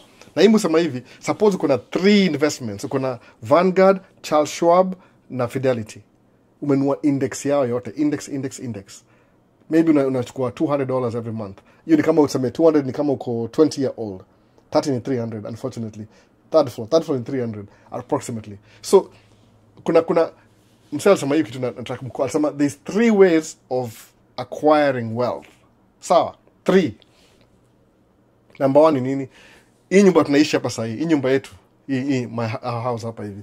Hii hao tulibuy 400,000. 400,000 ndikuwa ndo tulibuy hii hao. Sawa? 5 years from now, I say 5 years, value to increase. No. It's a depreciating asset how, but in increase due inflation. Value to increase. So, one way I could build wealth, America, is to buy a house. Kwa nini? Ukibuy how, every month when you're paying the mortgage, una reduce ile payment yako. Of course, kuna interest, kuna nini. Okay, forget that. Ile tu, one of the best way to build wealth in America is by owning a house. You ni one of the best.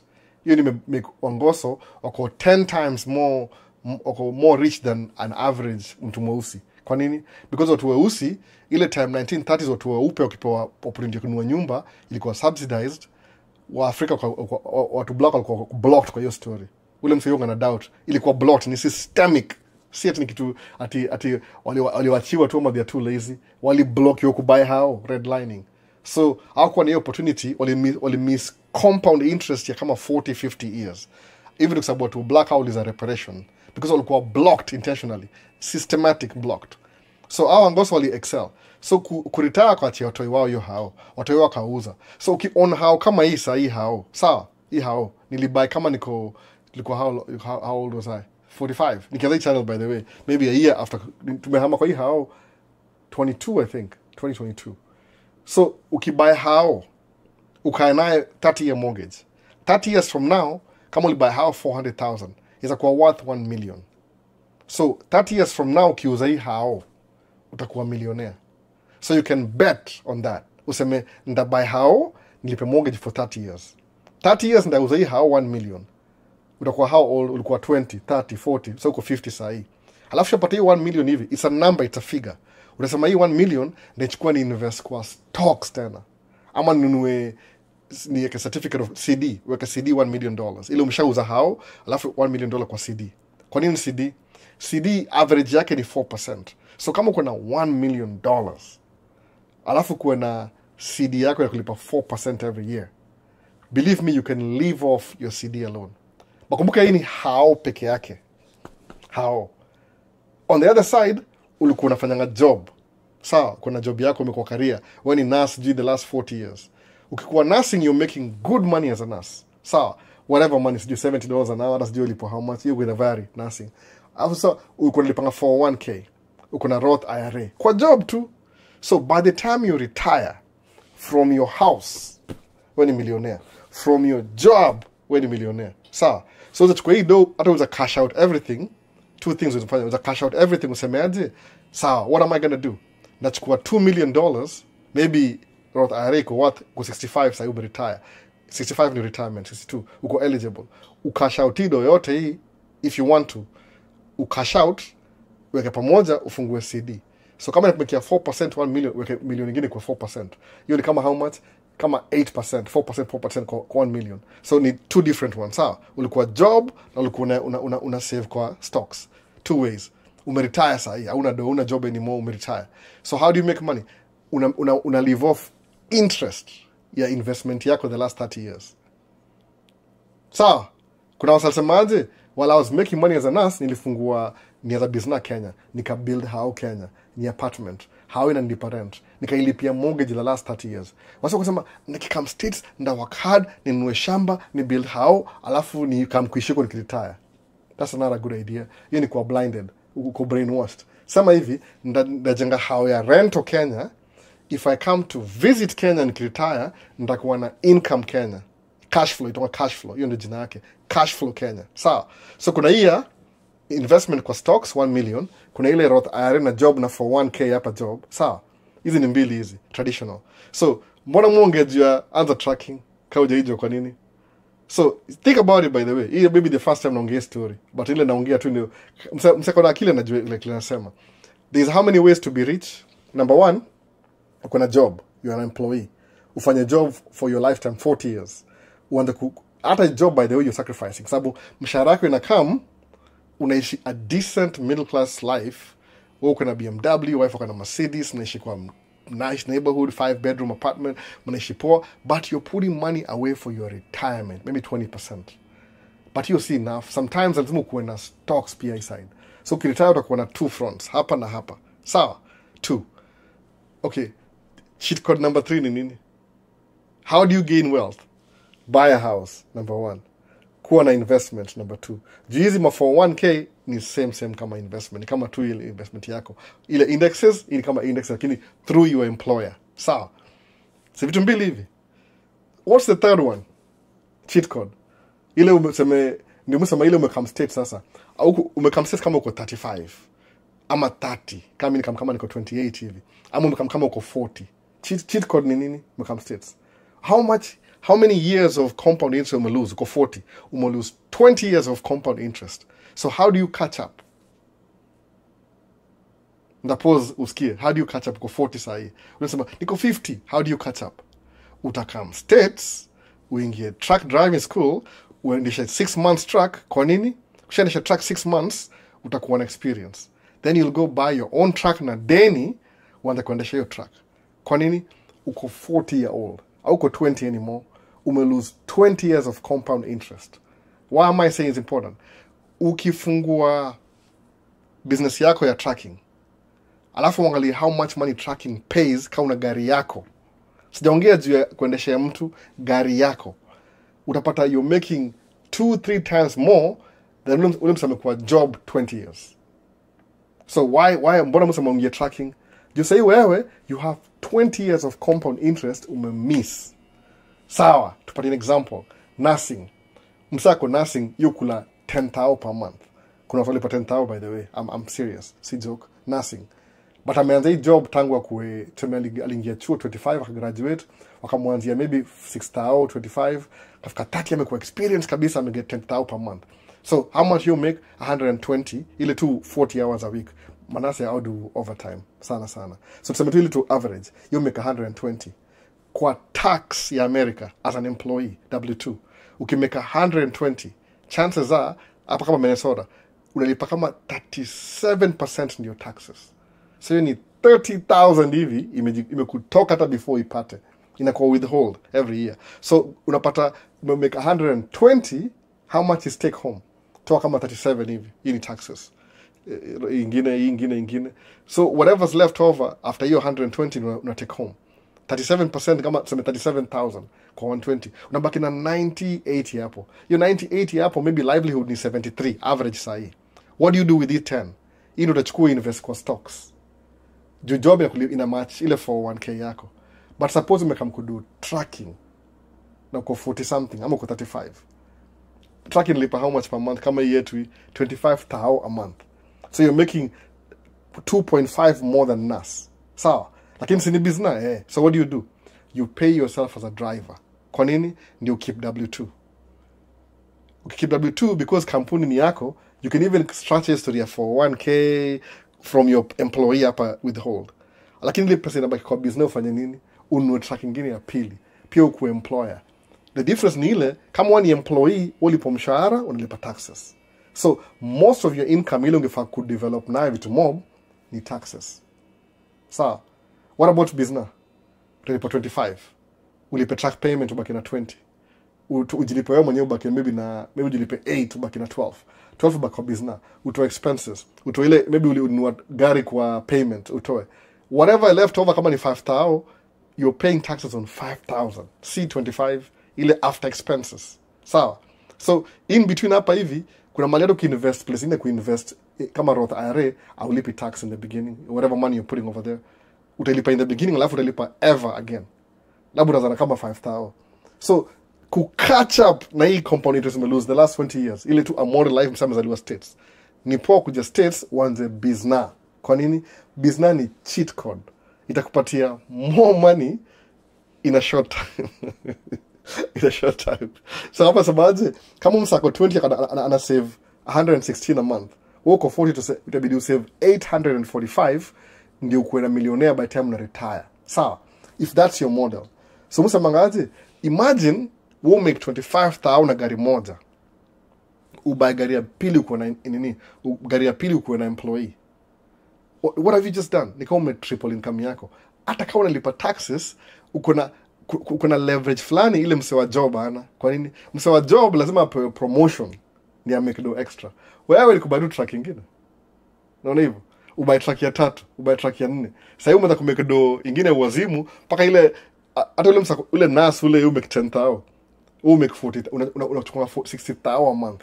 I think 60,000. Gari nne ni 100,000 a month. Hata ukitoa expenses zote bado utabaki na 60. Hata kujilipa sasa utaongeza mshahara wako, unaongeza mshahara sema utajilipa maybe hata 12,000 per month na still utabaki na do kwa business extra. Kwa nini? Hiyo ndio cheat code. 3 ways: job number 1, ku build wealth; ku buy how number 2; ku start business with the best cheat code. Sababu business uta make more than you need. Sawa. So by the time you retire, kumbuka hivi, umesha pay off how yako, so kuna maybe $1,000,000 plus. So hivi Roth IRA ile unajilipa wewe, your company pays you, alafu kuna ile business yako imegrow. Msema kama kwa 60 na kuna do mob sana. So kwanza business ndio cheat code ya kutoboa hii maisha. Kama ushakuwa older kidogo, kama ulimiss ile compound ya kitambo. So msema hivi, because I miss you nikianza, so I want to experiment na watu wangu. Niwaanzie mapema so I can watch it grow. Unaona? Alafu one thing, how do you control it pesa una save? How do you protect your assets? Because you move from mimi to watoyo wangu. That's when trust inakuwa important, kuna trust. Kwa nini? Uko na trust na kuna life insurance ina bypass your debtors. Ukikufa, by the way, ina bypass. Kwa nini? Debtors wako wanaje? Hata kama umekufa wewe leo, chapa yako na assets zako zina continuum, zina move to the next generation. Sawa. So lazima kuna trust. Trust legally ina bypass hiyo story yote. That's how unaenda kuchukua ile pesa umemake sahi, unawaachia watu wako for the future. Kwa nini? Juu una trust continuation. Trust ni kama family business basically. Juu ukiishia watabaki naye. Even though watu wengi hata semaje mse, hiyo ina kurun business ya budake anyway. Akishakufa. Unaona kwa nini? Because ile trust ina continuum. I don't say the next generation ikue all of them ni musicians, atake mambo ya tracking. One of them atatake interest ame wacha ni do tracking nisikume kampuni. Hata kama wale wasemeaje, family mzima inasema we are sick of it tracking, tumechoka naye.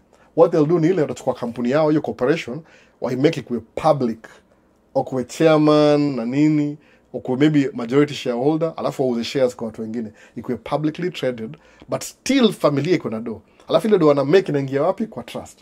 Hizi vitu ndio kampuni fungua macho sasa, okay, so now kuna purpose na meaning. Najiulizaje? Kuniambia Albo, nikuja States, ni buy gari ya deni ama ni buy gari ya dealership ama ya auction? Mimi nakwambia it doesn't matter. Make dough. Ukimake dough, hizi shida ndogo hizi. Hizo swali za ujinga hizo. Tutaka ujinga just ni insignificant. Myron Golden. Ile your cash flow itakuwa so big that your expenses ni 10%.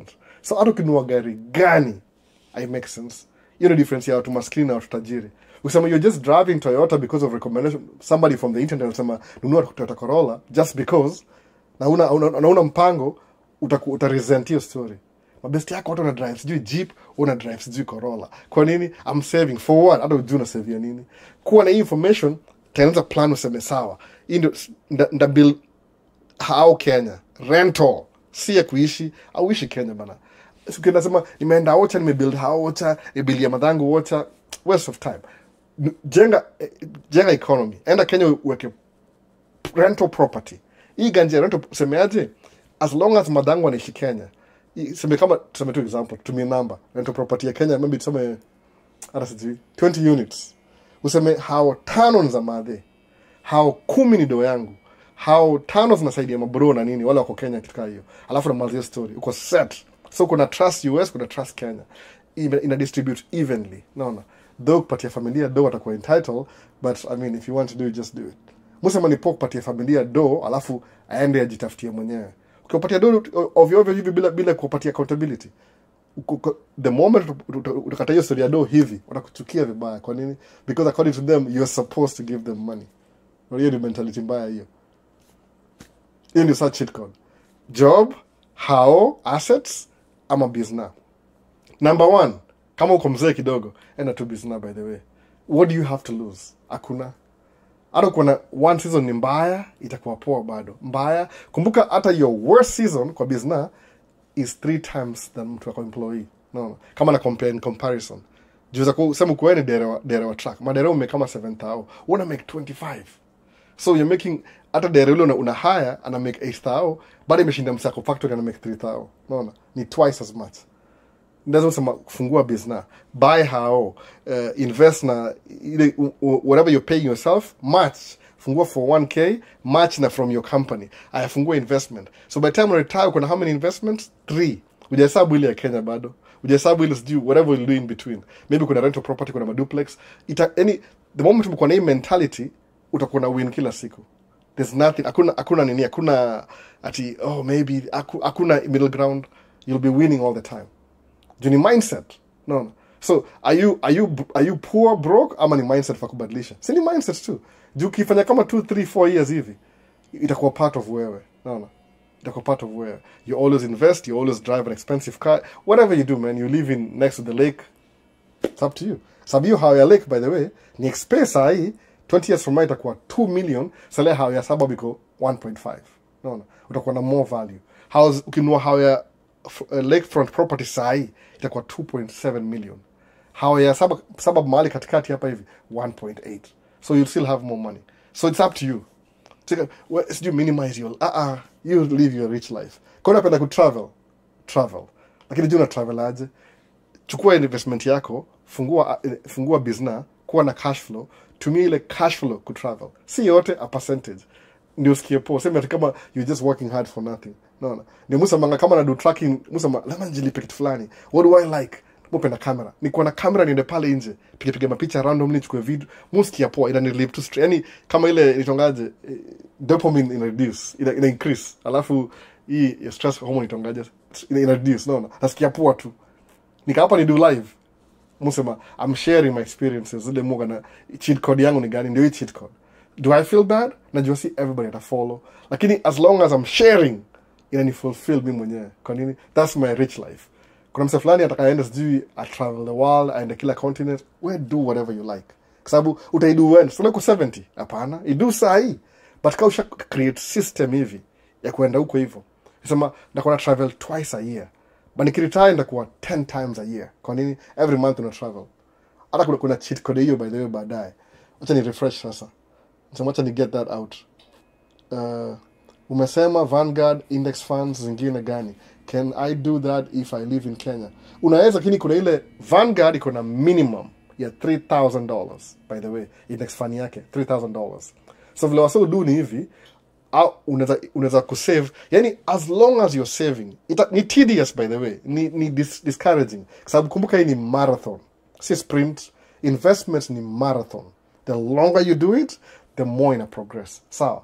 CD na maanisha nini? CD means CD tuaje. I think certificate of credit. ile ni kama una buy bonds kwa niweza kusemaje, kila bank iko nayo by the way. Just ask your bank, watakwambia CD. So kila watu do ni hivi, suppose ya Fidelity haina minimum, anaweza kata $5 hata $2, but ni ile you're building your, kuna dem fulani alikuwa kwa ile live ya Gapuri alisema ndio kuinvest kama kwa Kenya, kuja states akapata iko worth all of us doing 800,000. Unaona, ni shares by the way. See, real money, rich people don't work with real money. Mimi nimegundua hivyo, msije kucheka samaje. So Elon Musk ana cash money 400 billion, akona shares worth 400 billion. Oh, that's what he has. So how does he survive? Ata borrow against his shares this year, alafu ndio afanye his expenses. Oh, that makes sense. So see it in cash akonayo, akona shares ziko worth this much, alafu ana borrow against them this year. Whatever ana borrow ninatumia for his personal expenses. Then at the end of the year, because shares zake zina increase in value, ile cash anaitoa na pay off, alafu ana borrow ingine. Why does he do that every year? Kwa sababu akiborrow hivyo, akifile taxes every year, yearly taxes, unapata by the time ana file taxes December 31st, akona deni. So, can you pay taxes on debt? No. So umeskip pay taxes. No. Even though I say wadosi rich, alipangi tax, ni illegal. But nearly because ni 1%, who cares to ask? Woko job sema, oh, they should pay their fair share. Unapatia kupatia kazi Bernie Sanders, hiyo kwa bribe. Kamala Harris, hiyo kwa bribe. Watu kula bribe, au ni politicians kama kawaida. Definition of politician ni nini? Ni mse ana help, anasaidia wase ku build. Is your politician going to make you rich? No. Forget it. No. It's the easiest job ever. Ama wewe pia wafanya hivi. If you can't beat them, what do? You join them. No. If you can't beat them, you join them. How do they get rich? Si kuwa na cash hivi, buy assets. Sawa. Ni marathon. Si sprint. No, ni marathon. Pole pole. Anza sahi, set up life yako semeaje. Okay, right now, neza afford kuishi kwa lower middle class house. Neza drive Toyota Corolla. Nunue Toyota Corolla sahi, but build income. 5 years from now, utakuwa create cash flow flani that you can buy Lexus. 10 years from now, you can buy the Mercedes. Kuna sasa mimi sipendangi magari. I don't really care. Hata kuna Toyota Corolla itaishi 20 years, I don't care. But I love traveling. Travel. Endesha gari ya ujinga, travel. Kwa nini? Kwa sababu satisfaction yako ya ku travel ina supersede kuendesha gari poa. Sawa. But wewe si mimi. Mupenda gari poa. Mupenda camera. So mimi nadu camera na gari poa na middle class. So you choose your rich life. No. Usema mimi nikudefine. Kama ujui sawa, uta grow into it. Kuna sio kucheza golf by the way. Golf kila kitu. Atavaa kofia, abazlema, everything golf. As long as uko golf course, peace of mind. You do you for golf club. So CD certificate of credit. No. How about buying a truck and hire a driver? Does it pay? Itakuwa hard kidogo juu ukibuy truck na ujui kile unadu, utarun your business down. You have to know what you're doing. Unajua nisemaje, wacha Kathy Mbugus. Labda ujui kile mimi nasema exactly. This is what I'm saying. Business technically, acha kusema hivi, nimetumia hii definition. Wacha patie 5-year-old explanation ya kuanza business. Siongee juu ya LLC by the way. When you start a corporation in America, corporation in America, definition, ile tax definition ya corporation ni United States person. Sawa. LLC ni disregarded entity. Ni just part of wewe. Ni wewe too by the way. You're the one who making the LLC run. Ukifungua corporation, United States person. Sawa. So what does that mean? Wewe umezaa mtoi, unaona ni Mbuguas, Kathy, labda ni Kathy wewe ni dem. Hebu niambie, can you have a baby alafu wachie mse mwingine raise mtoto wako? Is that recommended?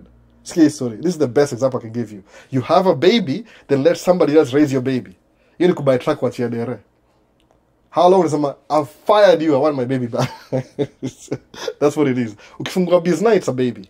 No. Before ikwe adult, 3 to 5 years, ikwe adult. Alafu ndio itakujirani peke yake. So lazima build business yako. So kwangi logical kusema hata trucking ni very risky business. Kama kufanya business ingine, maybe fungua vending machine ili kuna less human intervention ama storage units ama ufungue laundromat ile iko na automatic kila kitu, ama car wash, ama gas station uhaya watu, the less, yani if you want to invest na tracking is very hands on. Huwezi sema utazaa mtoto wako leo alafu mwache kwa stranger mraise alafu mlipa mshahara kila siku.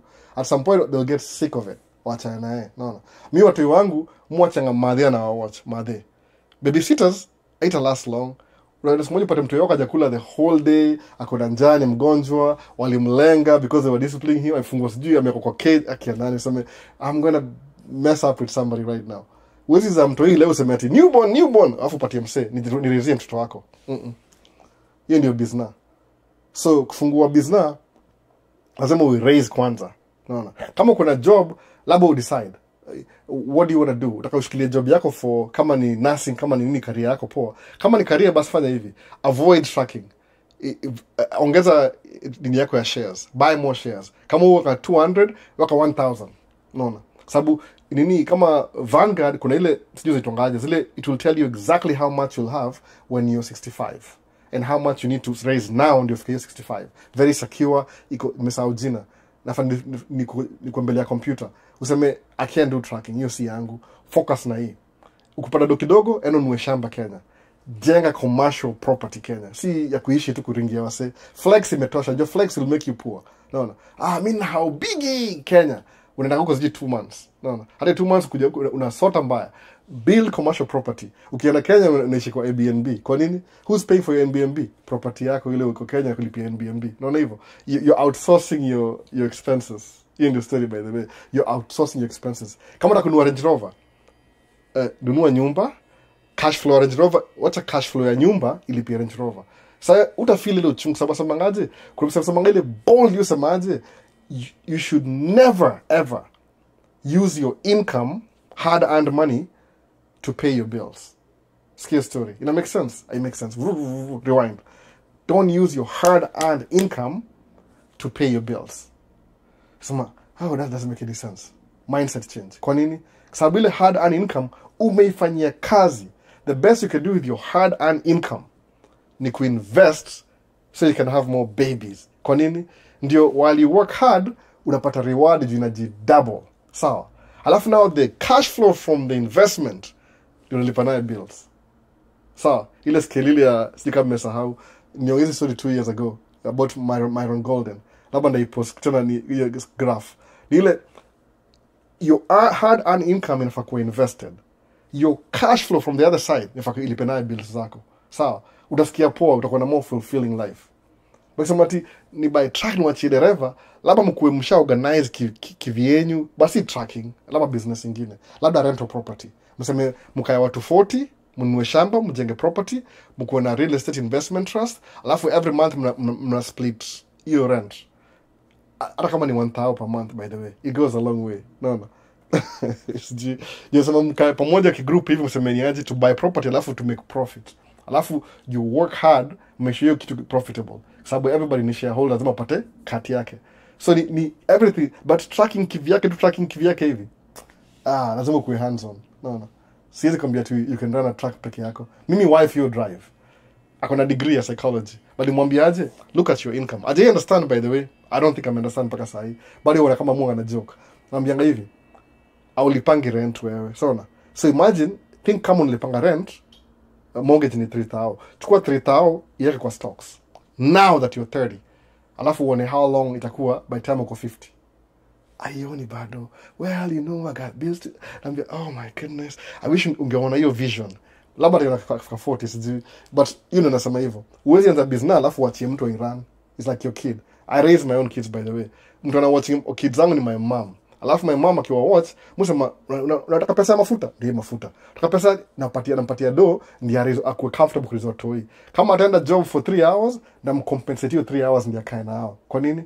At least ana get to spend time na watoi wake. Yeye ndio ni raise.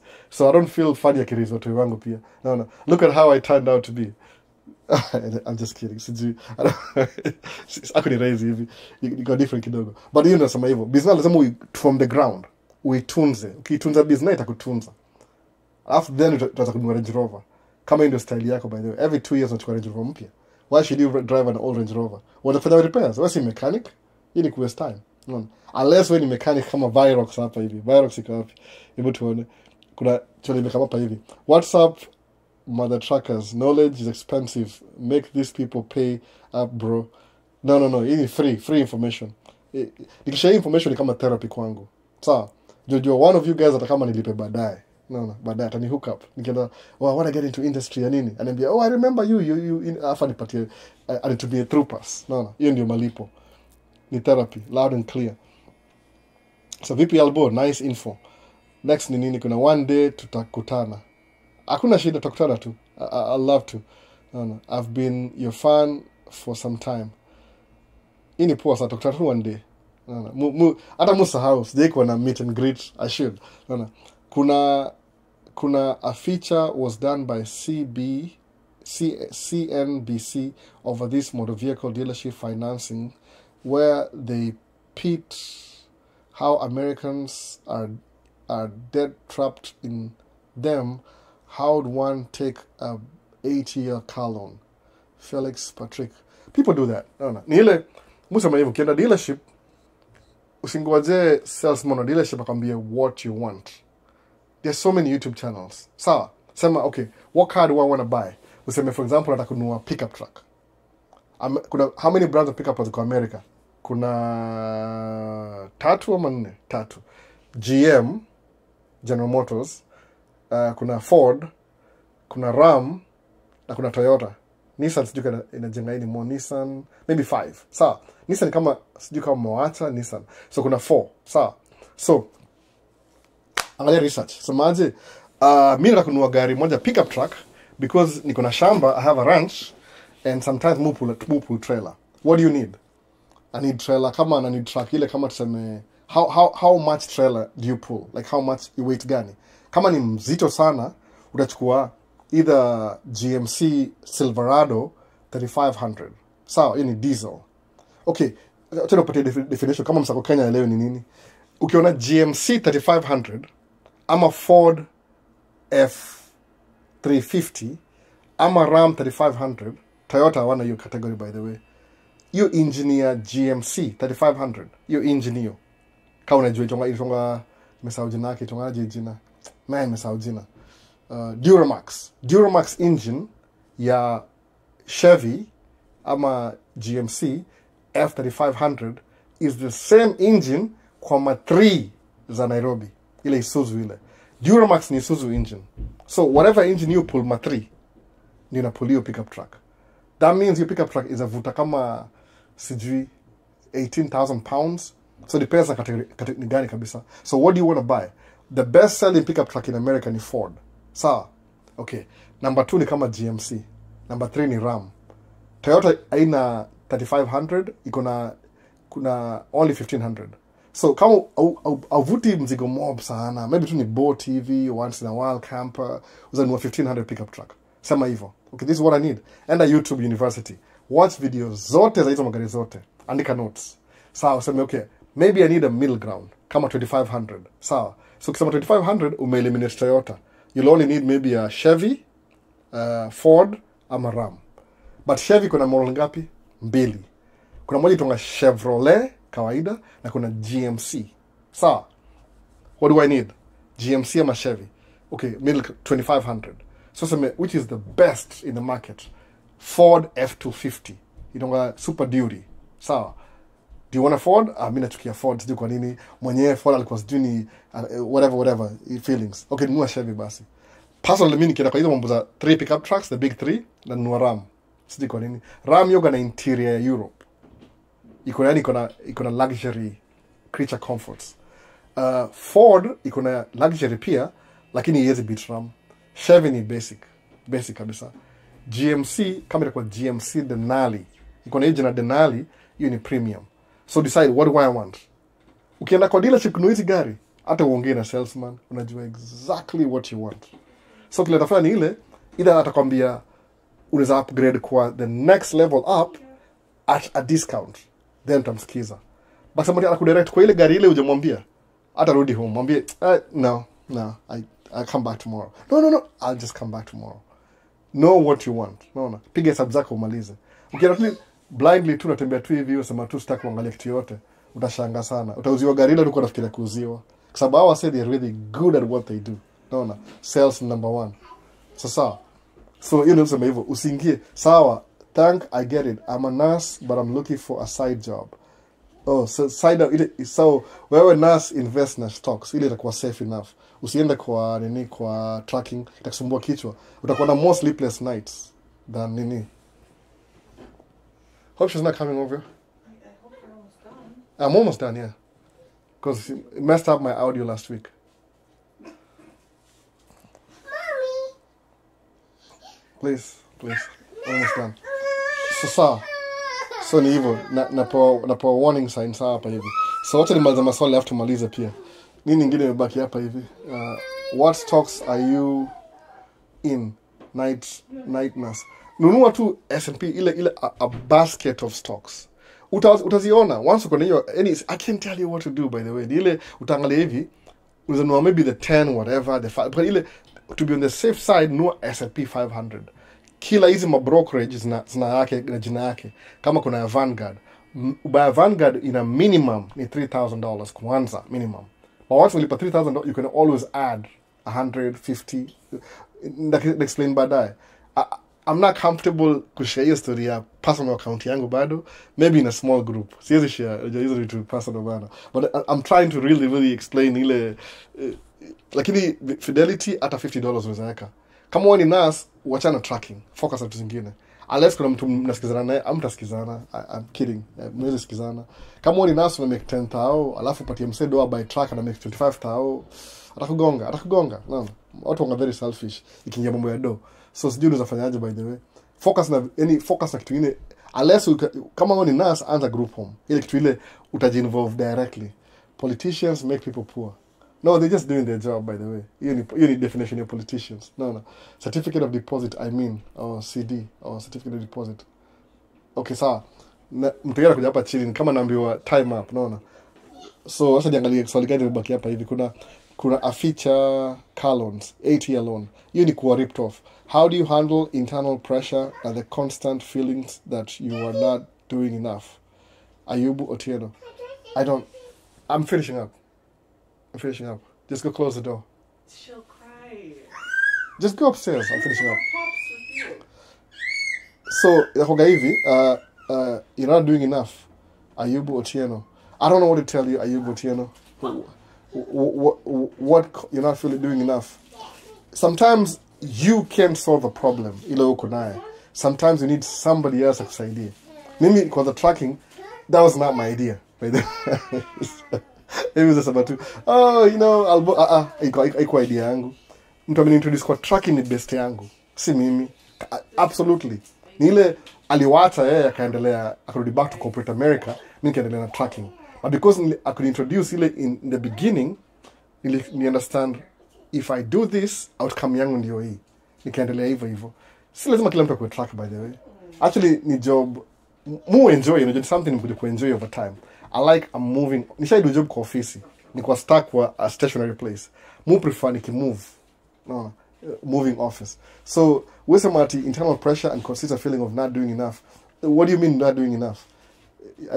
Ayubu Otieno. Kilesema hivi, nitafute kwa unitumie message alafu tuongee kando uniambie nini yako ni gani. I can help you at least just based on my experience to do exactly what's making you get stuck. Sababu you're actually doing enough. Nile tu maybe you need some information iku raise ndio want to do una feel like something in a change. No. I don't think you're doing enough. You're doing enough. Nile tu you understand maybe level yako. Everybody needs help. Kila mtu zaliwanga kama ujue hizi vitu. Alafu nafika mahali nasema wacha ni increase ni nifike place I want to be. Sawa.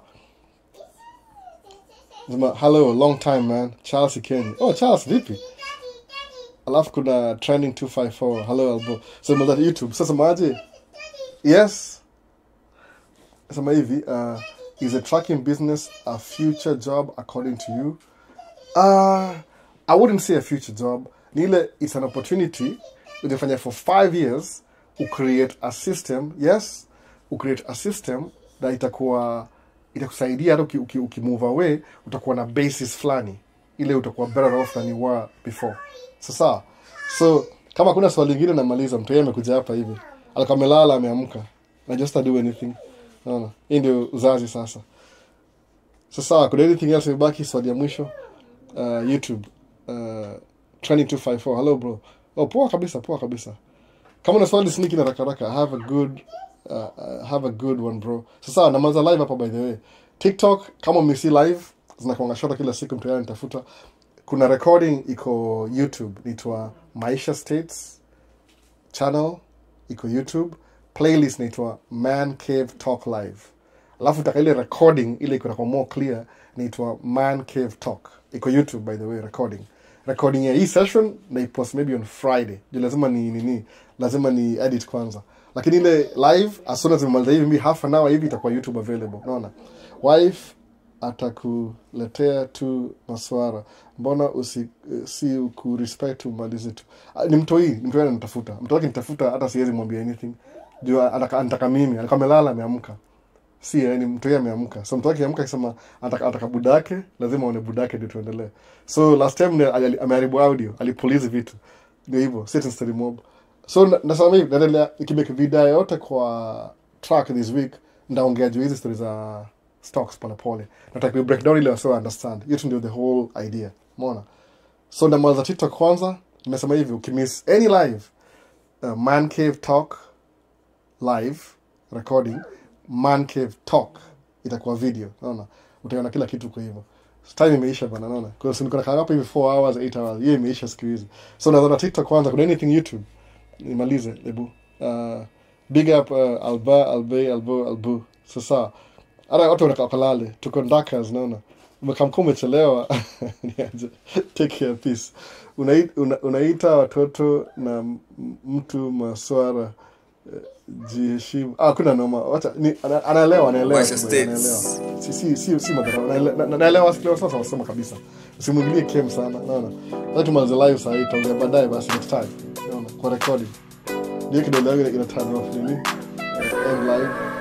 I'll have to end up hivi pia YouTube. And take care, peace. Michael the Chief is out and live.